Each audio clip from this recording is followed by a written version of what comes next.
I'm Chelsea, welcome to my YouTube channel. So I am starting a YouTube channel because I'm really wanting to document the next few years of my life, which should be pretty interesting if all goes to plan. So I'm planning on traveling around Europe for the next few years, and because I'm not a rich bitch, I need a visa to work in the meantime. So today, that's what we're doing. So today I have an appointment in Auckland to get my fingerprints taken for my biometrics residency permit. So I'm going to take you guys with me, so anyone else who's going through the same thing, you know exactly what to expect. So I have actually applied for my visa already. I did that online about 10 days ago, so I will leave that link down below for anyone else who needs it. There is a blog that I found online that was so helpful. It had heaps of tips and things like that, so I will leave that down below as well for anyone else going through the same thing. I have printed off my application. I have the checklist that they gave me, which looks a little something like this. It's a little hard to understand, to be honest. So, me being the little organisation freak that I am, I made my own and it's so much simpler to understand. So, I have with me my application, my passport, my previous passport, copies of both of those passports. I have a bank statement which I have taken into the bank and got them to stamp and verify. I have a passport sized photo. I have a self-addressed courier bag. And as an extra supporting document for myself, I have a copy of a previous Contiki itinerary that I did in Europe last year. This is because one of the questions asked how many times I'd been to Europe and I wasn't too sure how to answer it. So I just included that itinerary for them just to save my ass, really.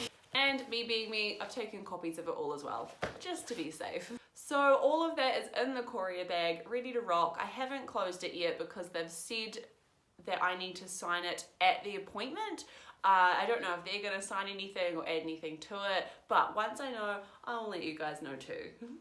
Alright, so today is June 14th. I also want to see how long it kind of takes to get back. They've said about 3 weeks, so we'll see how quick they are. That's it from me. I'm off to Auckland.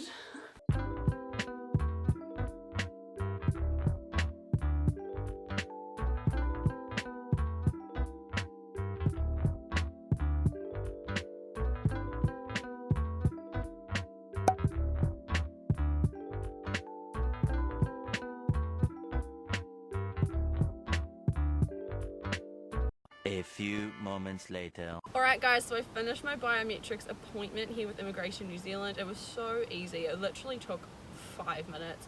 She just took my fingerprints, took a photo of my face, and now I'm good to go. This is going in the post box.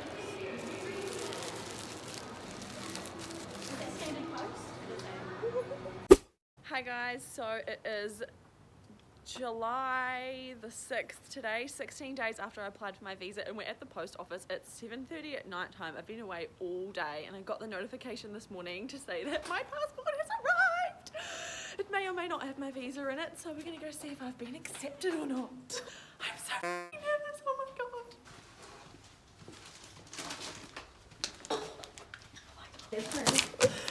This is it. Let's see if it's in the bag. Oh my god, I actually can't get into this. Hang on, what if I use this pen? Oh, clearly other people have used this pen to break into their parcels too. It's like broken. Oh, to use my phone. Okay. What does it say? Oh. Your application for your UK visa has been successful! Woo! Oh my god.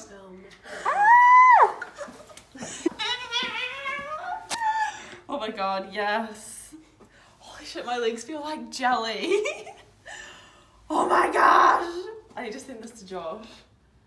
Yep, you heard correctly. I got my visa, woo! So it's been about a week since I actually received my passport back in the mail with my visa in it. So I just wanted to give you guys a little bit of an update on what kind of happened, what to expect, like if you're going through the same process yourself.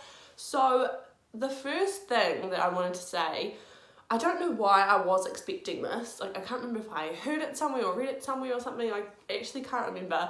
But I got no form of electronic communication like whatsoever. I was expecting to get an email to say that they received my passport in the mail, or maybe they processed my application already, or even maybe that it was accepted, but that was not the case. That did not happen. So if you're waiting on an email as well, don't, it ain't coming. How I found out that my passport was on its way was literally just by chance. I logged on to my NZ Post app and saw that my tracking number that I put on the bag had been activated and that my parcel was back in the country. So my supporting documents were also sent back. They were sent back separately from my passport, my expired passport, and the letter that they gave me. They said it was just for my safekeeping, but I already took copies, so that's alright. Your girls are really organised. So in the parcel that had my passports in it, there was a letter, and that letter said that my application had been successful. Yes. It said that I need to keep hold of that letter, bring it to England with me, and bring it to the post office when I collect my Biometrics residency permit. I think that's what it's called. BRP? My BRP card. Whatever. So I have to bring it with me. So I'm going to guard that with my life for the next few months, because we're not actually going until November. So it's only July.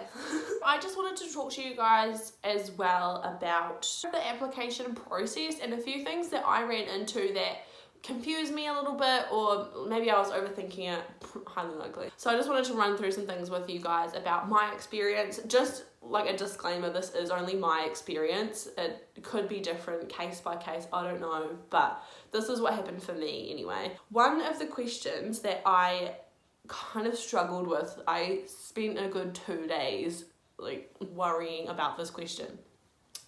So backstory, last year me and my partner went to England and I did a Contiki around Europe, and it was so amazing.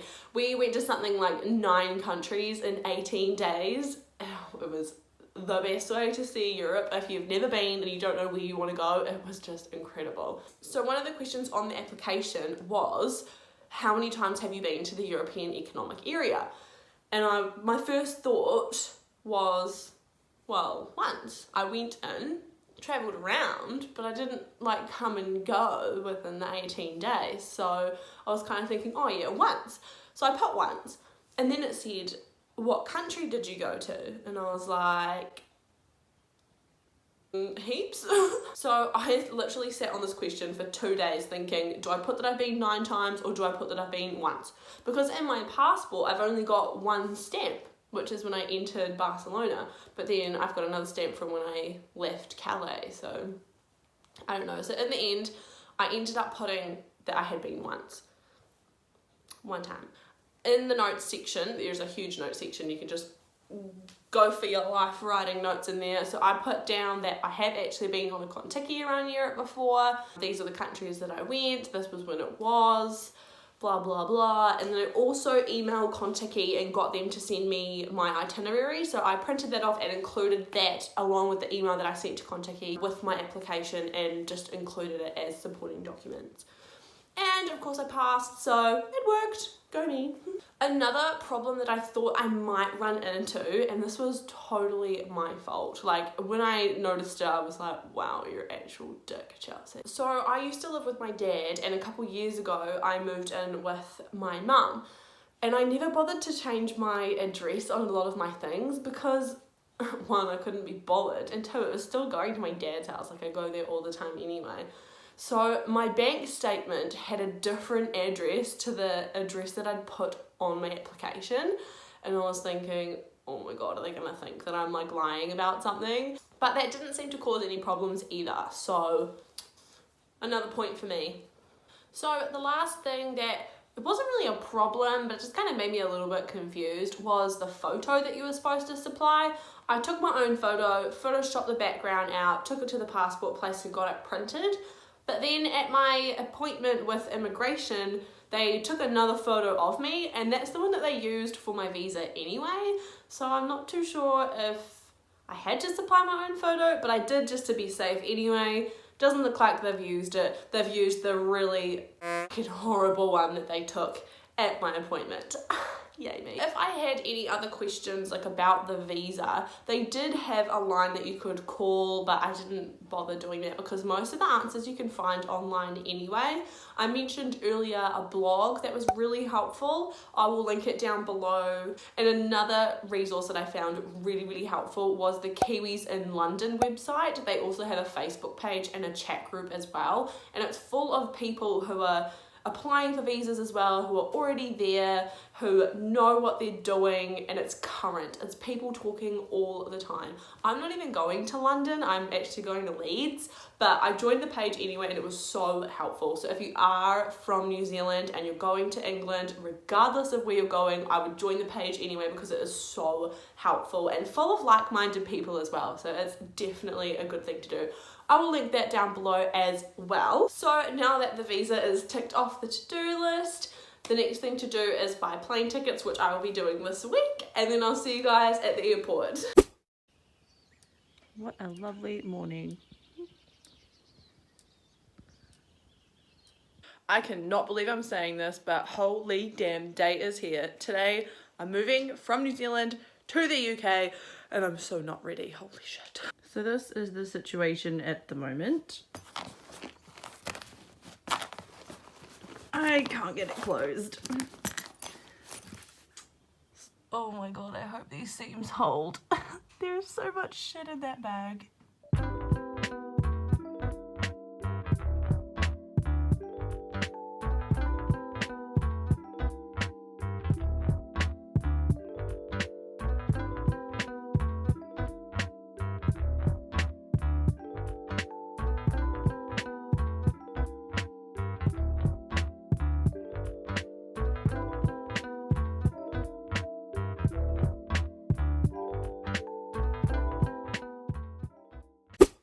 Hello everybody, I am on the other side.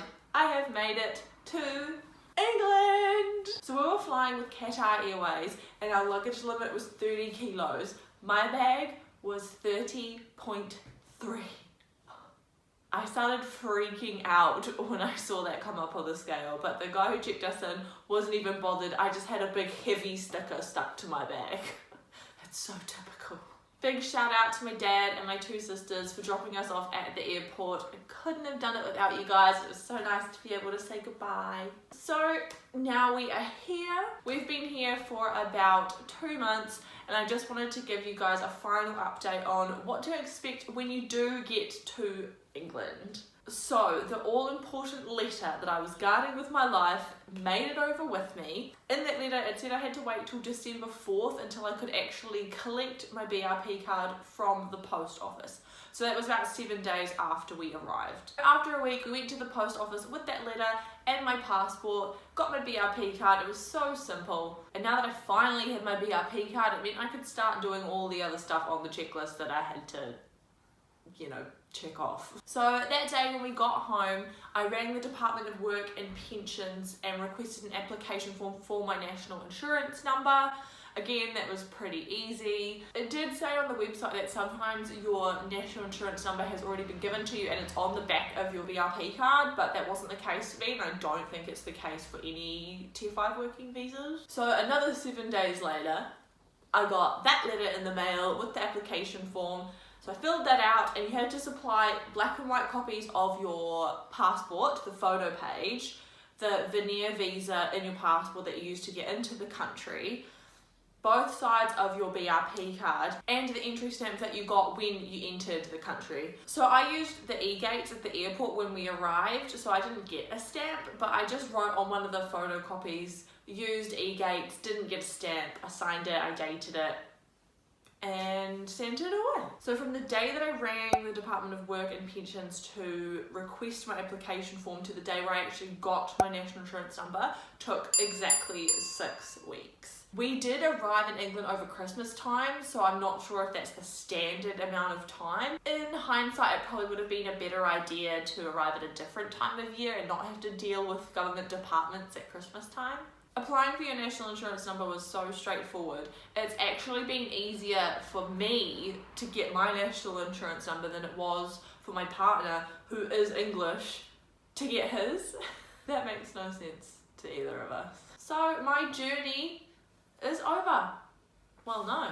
My journey is just beginning. I just freaking arrived. If you are thinking about applying for your work visa, do it. Like, I cannot recommend it enough. Just do it. I hope if you are applying for one that this video helped you a little bit. If it did, let me know. Also, this is my first video, so if anyone's got any feedback for me, please let me know as well, because like I have no idea what I'm doing. So this channel will shortly be full of heaps of travel videos, so if you want to see what I get up to over the next few years, make sure you subscribe, and I will see you guys in the next one. Round 3.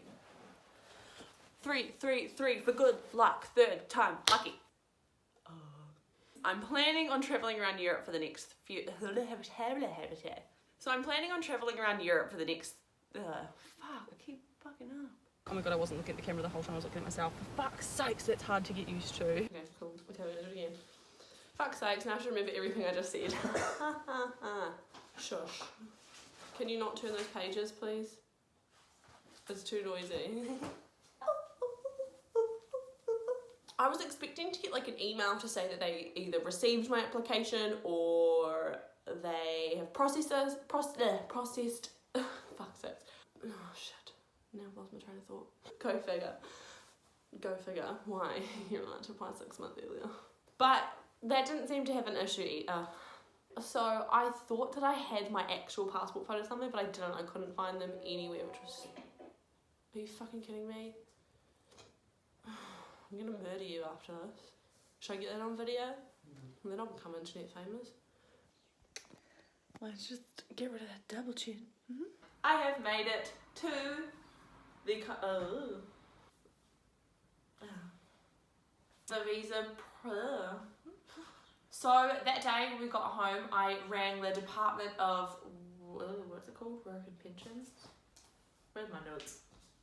And I'm gonna burp. No, I'm not. So, a bitch, I can work here. I'm hopefully gonna what though? What if I'm broke? Can't do anything. And push the little notification bell because apparently that does something. Woo. Don't know what yet. Have an England bitch.